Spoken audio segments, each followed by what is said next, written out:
Hansel and Gretel children. Hansel and Gretel. The second wife often ill-treated the children and was forever nagging the woodcutter. There is not enough food in the house for us all. There are too many mouths to feed. We must get rid of the two brats, she declared, and she kept on trying to persuade her husband to abandon his children into the forest. He didn't know what to do. Hansel, who one evening had overheard his parents' conversation, comforted Gretel. "Don't worry, if they do leave us in the forest, we'll find the way home," he said, and slipping out of the house, he filled his pockets with little white pebbles. He went back to bed. All night long the woodcutter's wife went into the depths of the trees. Hansel dropped a little white pebble here and there on the mossy green ground. At a certain point the two children found they were really alone.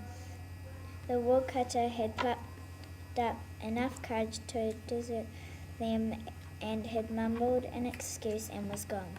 Night fell, but the woodcutter comforted his sister. "Don't cry, trust me. I swear I'll take you home, even if Father doesn't come back for us." Luckily the moon was full that night, and Hansel waited till its cold light flitted through the trees. "Now give me your hand," he said. "We'll get home safely." The tiny white pebbles gleamed in the moonlight, and the children found their way to bed. Next day, when their stepmother discovered that Hansel and Gretel had returned, she went into rage.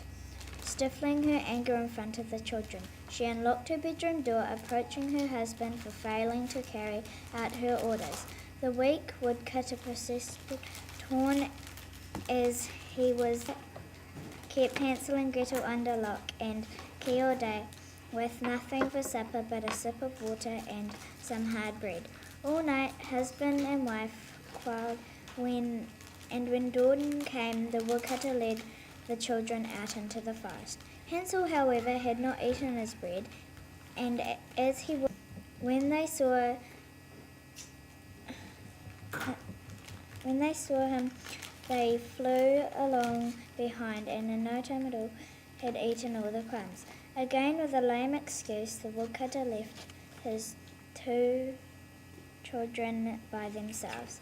"I've left a trail like last time. I'm frightened," wept Gretel bitterly. "I'm cold and hungry, and I want to go home."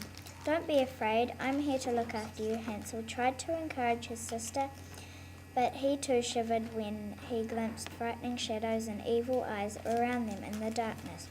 All night the two children huddled together for warmth at the foot of a large tree and faded. They were well and truly lost.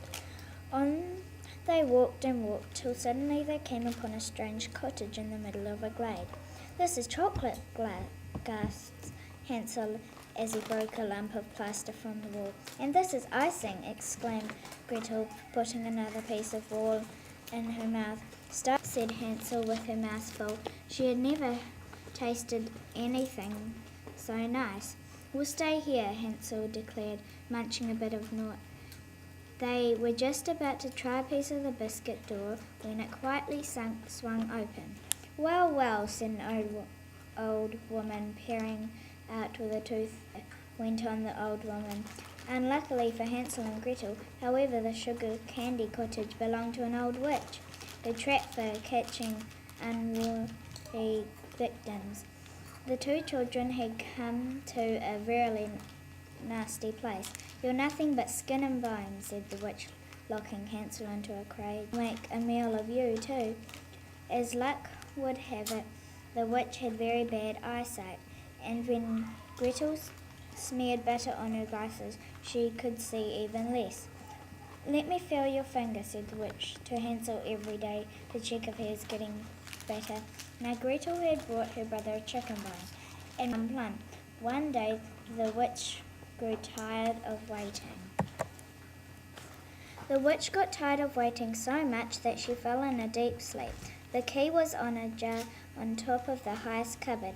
Gretel tried to take a jar, and they all collapsed on the floor. Then the witch woke up in the corn to have with Hansel. Gretel got out the knife, and the witch said, "Not that slow," and put her hand right in front of the knife, and Gretel chopped off her hand. And the witch was saying, "Ow, ow, ow, ow, my hand hurts, and she fell on the floor. She was Hansel out of the cage. She and Hansel ran, and they found the white pebbles and got home. By that time it was dark. They crept through the open window. Then when they got in, they hopped into bed. In the morning, when the stepmother found they